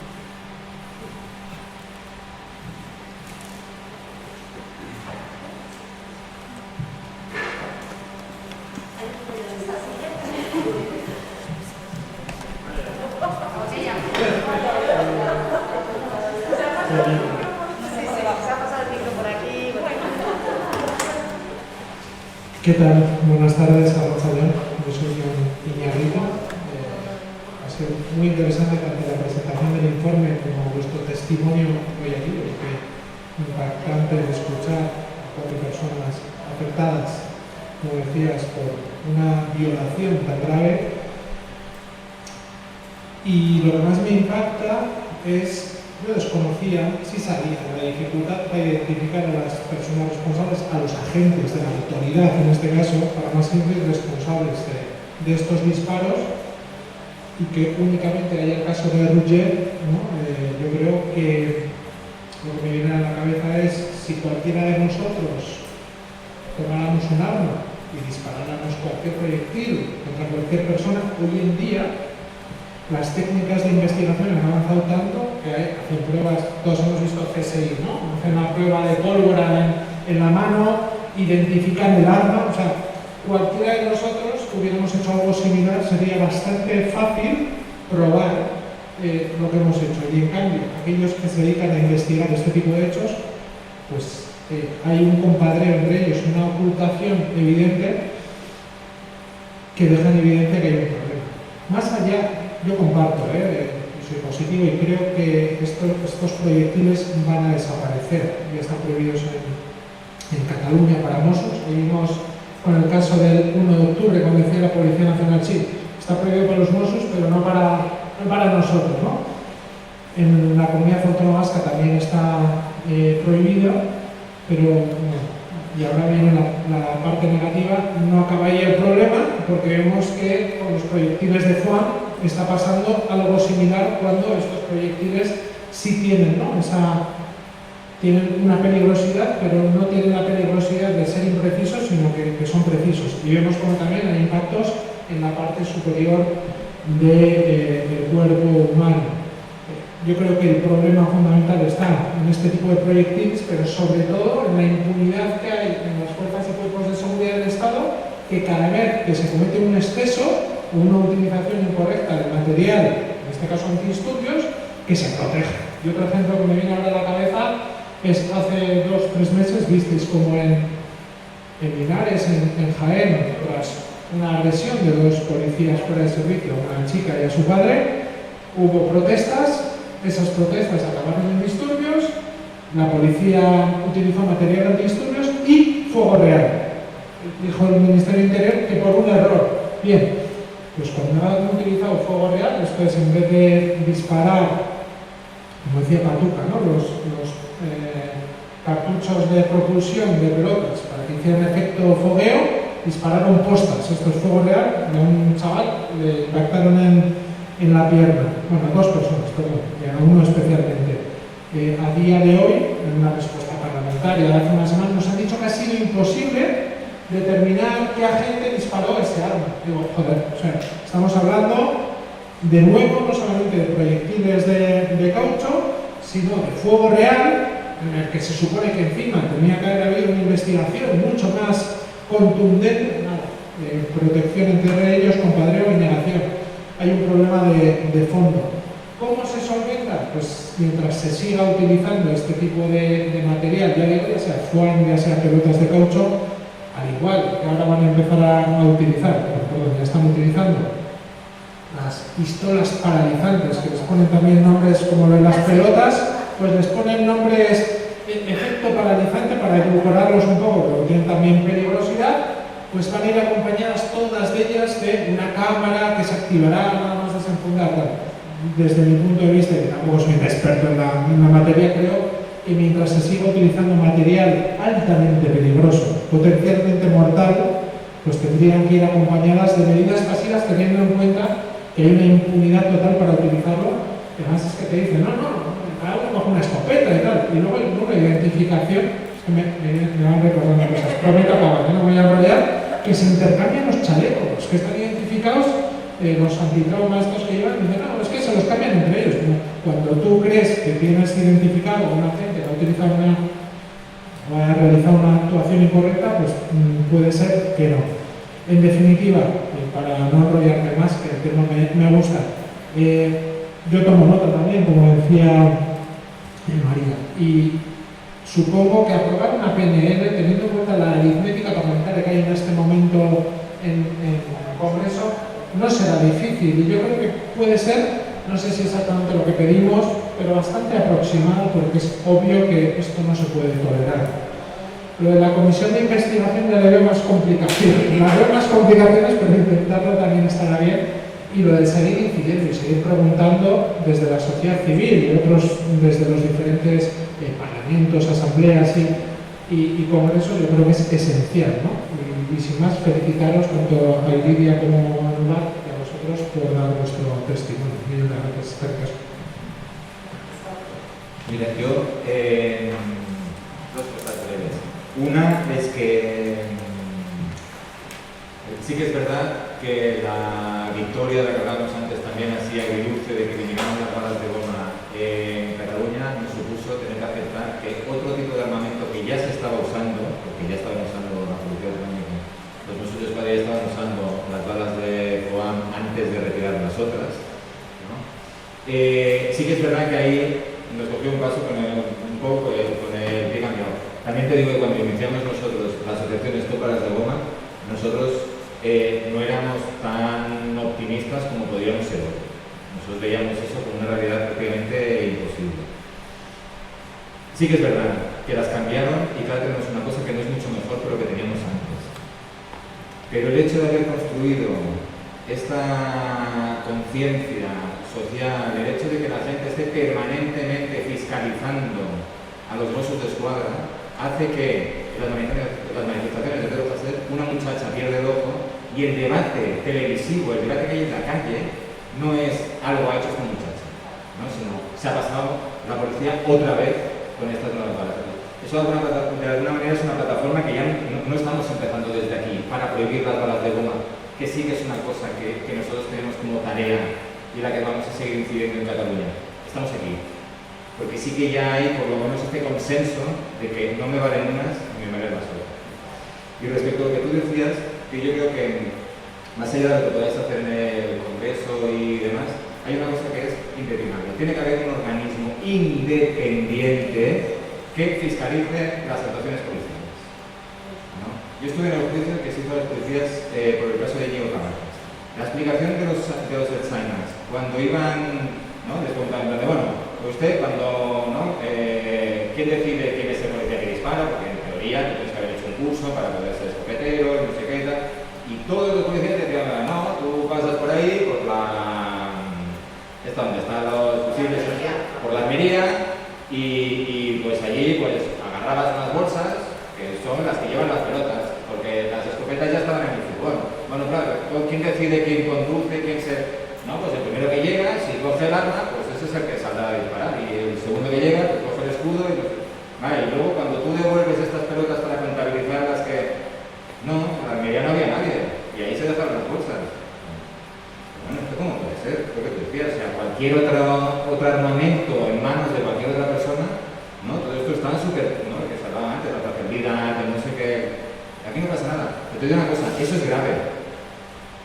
Pero que ante eso el juez diga, vale, pues todavía es grave, ¿no? Que sufrido nosotros no viene únicamente de cómo se gestiona la policía o del corporativismo policial, sino de la impunidad de la que gozan, porque la justicia hace que gocen de todo esto. Si no hay ningún policía que haya sido condenado, es porque los jueces han considerado que no se les condenaba, han archivado las denuncias sin hacer más investigaciones. Es decir, ahí está un poco también el cristal que hemos de romper, es el de la judicatura y el de los políticos.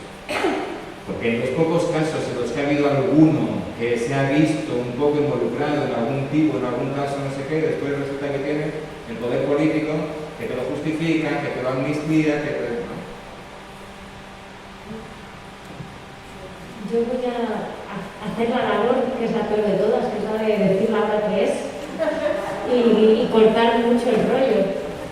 Son las 8:30, llevamos 2 horas aquí entre unas cosas y otras. Se ha quedado una palabra en el tintero, nos gustaría cerrar de alguna manera esta tarde que hemos pasado. Recogemos la pregunta y si os parece vamos cerrando, ¿vale? Y nada, y nos vemos fuera y podemos seguir charlando fuera. Sí, nada, yo muy breve, solo creo que una de las cosas que demostráis vosotros desde esta tarde es el valor de lo colectivo, ¿no? Entonces, solo si pudierais explicar, preguntaros qué diríais a alguien que gustaría ir a los mejores de otros lados, de Andalucía, Extremadura, Valencia, que a lo mejor también ha sido alguna persona afectada por bala de goma, ¿cómo os puede contactar y a dónde se dirige, ¿no? Si quiere formar parte de integrar este proyecto que estáis construyendo. Sí, bueno, esto es una de las iniciativas, aparte de presentar el informe y declarar que vamos a prohibir las balas de goma, que estamos convencidos porque no hay argumentos que puedan justificar su uso, y ojalá que haya esa comisión de estudio, porque, como digo, o sea, si se llegara a realizar, es que no habrá argumentos que puedan justificar que se sigan utilizando. ¿Y cómo pueden contactar con nosotros? Tenemos la página web de estopalasdegoma.wordpress.com, tenemos un email que es estopalasdegoma@gmail.com, y es lo que hacemos también un tratamiento extensivo a las afectadas que sabemos que hay pero que no se han hecho públicas y que se pongan en contacto porque no están solas, y aquí somos unas cuantas pero vamos a ser muchas más y vamos a conseguir prohibirlas.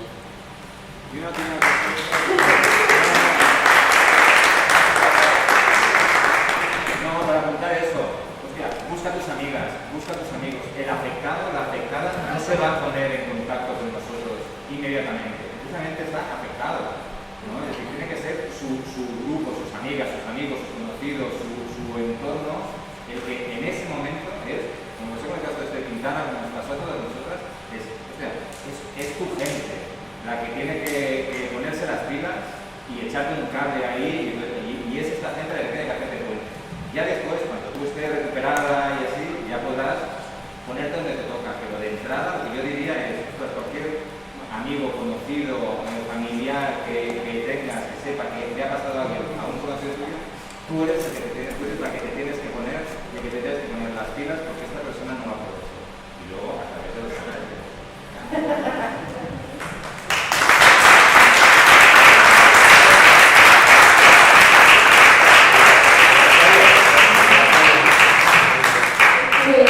muchísimas gracias a todas y a todas por venir, a pesar de este bochorno. Y nada, ya sabéis, todas nos ponéis caras, sabéis que